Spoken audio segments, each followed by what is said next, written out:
kita, sebaiknya kita mulai dengan doa dan kita akan bernyanyi bersama-sama. Ya.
Kita mulai hari ini yang menggerakkan absen dulu.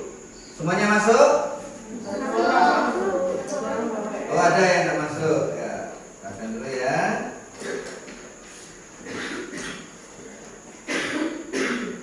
Alexandria Vanessa, Alessandro Ferdinand, Angela Christine. Ya, jadi hari ini ada satu orang ya yang tidak hadir. Kita akan mulai pelajaran kita ya. Jadi hari ini kita belajar tentang bernyanyilah dengan roh dan akal budimu. Disiapkan semua bukunya ya. Jadi hari ini kita akan belajar tentang bernyanyilah dengan roh dan akal budimu. Nah, terambil dalam 1 Korintus pasal 14 ayat 15 bagian B sampai dengan ayat yang ke-19. Nah, tujuan pembelajaran kita hari ini adalah peserta didik atau kita semua itu mampu menjelaskan makna nyanyian ibadah bagi umat Kristen. Jadi diharapkan melalui pelajaran yang akan kita pelajari hari ini, kita semua mengerti, memahami makna nyanyian ibadah bagi umat Kristen. Ya, oke, itu tujuannya. Nah, unsur atau kegiatan apa yang paling sering kamu temukan dalam ibadah Kristen? Siapa yang tahu? Apa? Nyanyian. Mantap. Ya, nyanyian. Nah, nyanyian itu apa? Ya, jadi kita akan belajar tentang nyanyian dan pentingnya nyanyian di dalam ibadah kita. Ya.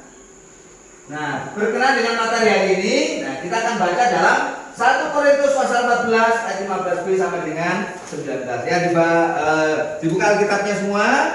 Kita akan membaca secara bersama-sama.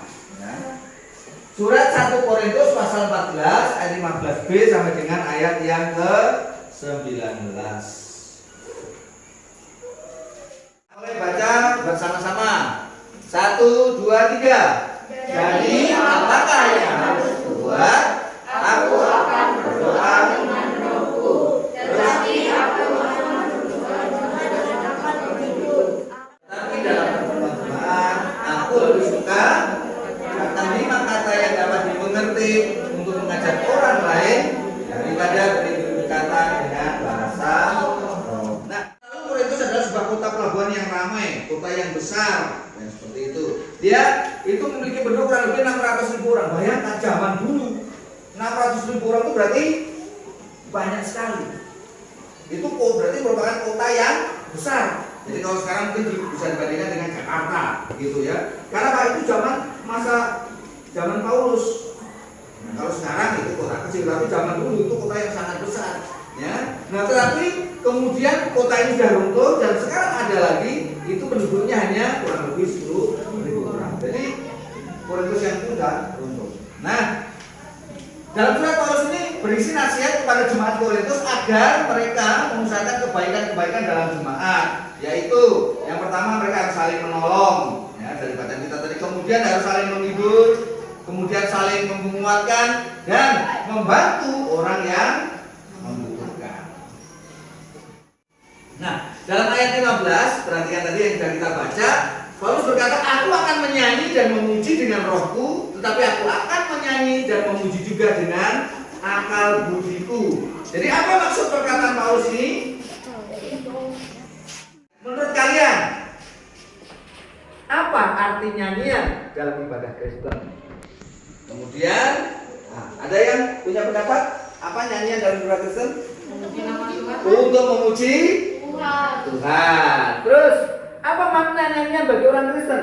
Maknanya apa arti bernyanyi dengan akal budi? Nah, jadi ini yang akan kita diskusikan hari ini. Jadi ada 4 pertanyaan ini ya yang harus kita pecahkan bersama-sama melalui diskusi di kelompok masing-masing ya. Jadi sekarang ya kembali ke kelompoknya masing-masing. Nanti kita akan menyelesaikan ini ya, di kelompoknya masing-masing. Setelah selesai didiskusikan jawabannya baru nanti dipresentasikan ke dikerjakan ya di sini untuk masing-masing kelompoknya ya. Nih, jadi dikerjakan di sudah ada tempatnya, tinggal dikerjakan ya. Oke.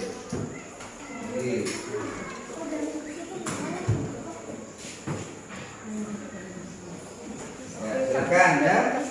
Dikerjakan. Ayo kerjakan cepat. Waktunya ya, waktunya. Ayo ya. Ya, satu lagi ya. Kelompok 4 dan ya, nanti selain presentasikan. Oke, sekarang waktunya untuk mempresentasikan hasil diskusi dari kelompok kalian. Itu tentang apa makna dari nyanyian dalam ibadah orang Kristen. Ya, mulai dari kelompok 1, silakan.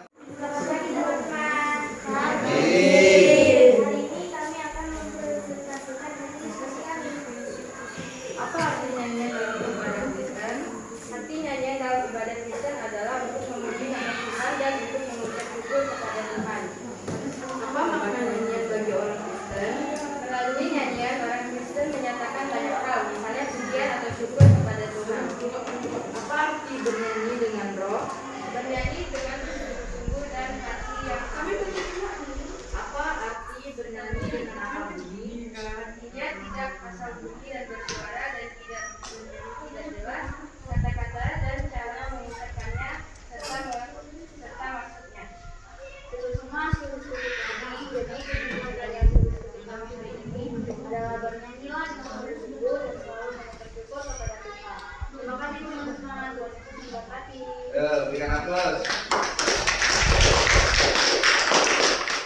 Kelompok 2, ya, silakan kelompok. Nah, presentasi hasil diskusi kelompoknya. Selamat pagi teman-teman. Pagi. Kami akan membacakan hasil presentasi kami. Apa arti nyanyian dalam ibadah Kristen? Apa makna nyanyian bagi orang Kristen? Menyatakan banyaknya terima kasih teman-teman sudah mendengarkan hasil diskusi kami. Dan ikut memberkati. Nah, berikan aplaus. Ya. Nah, ini ya. Ya, silakan maju presentasi untuk hasil diskusinya. Pagi teman-teman. Pagi. Hari ini kami akan mempresentasi program kelompok kami.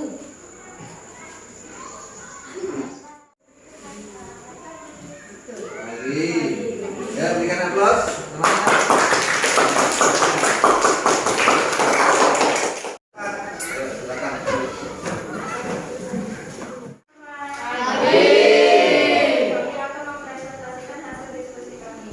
Apa arti nyanyian dalam ibadah Kristen? Memuji dan memuliakan nama Tuhan serta menggunakan dengan akal budi. Ketika bernyanyi,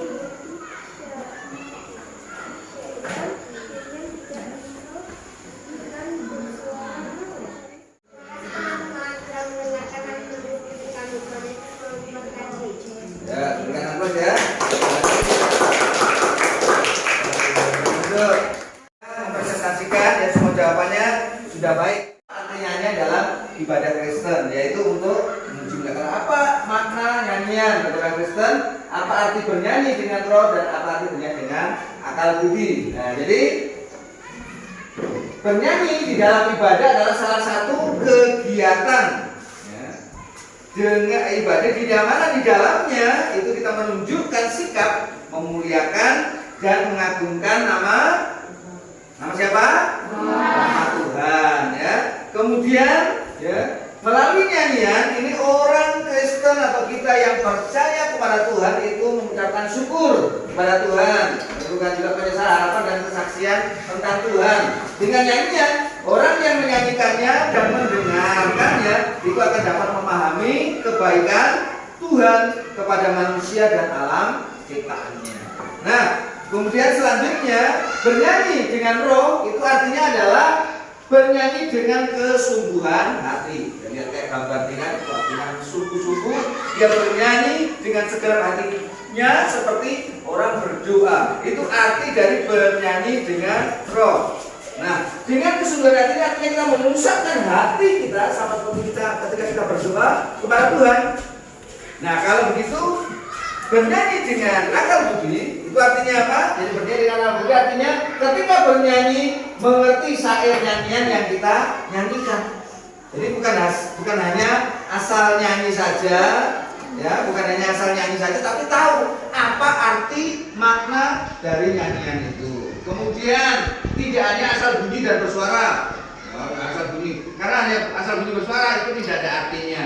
Jadi nyanyian dan Tuhan harus memiliki arti. Kita harus bernyanyi dengan ucapan yang jelas, kata-katanya dimengerti, isi tujuan nyanyian dapat dihayati oleh orang yang menyanyikan maupun yang mendengarkannya. Nyanyian yang menggunakan akal dan budi yang baik akan menolong orang lain yang mendengarkan menjadi mengerti karya dan kebaikan Allah yang dilakukan terhadap manusia dan alam ciptaannya, bahkan ikut mengaminkan isi nyanyian itu sebagai tanda setuju karena memahami isi dan maksud nyanyian itu. Dan nyanyian dan bernyanyi dalam ibadah tidak dapat dilakukan secara sembarang tanpa maksud yang jelas. Ya, jadi ketika kita bernyanyi dalam ibadah harus dengan apa? Sungguh, dengan segenap hati, ya seperti itu. Nah, kesimpulannya yang pertama, bernyanyi atau nyanyian adalah salah satu unsur ibadah umat Kristen yang tidak dapat diabaikan atau dilakukan secara sembarangan atau asal bunyi. Jadi kalau bernyanyi dalam ibadah tidak boleh apa?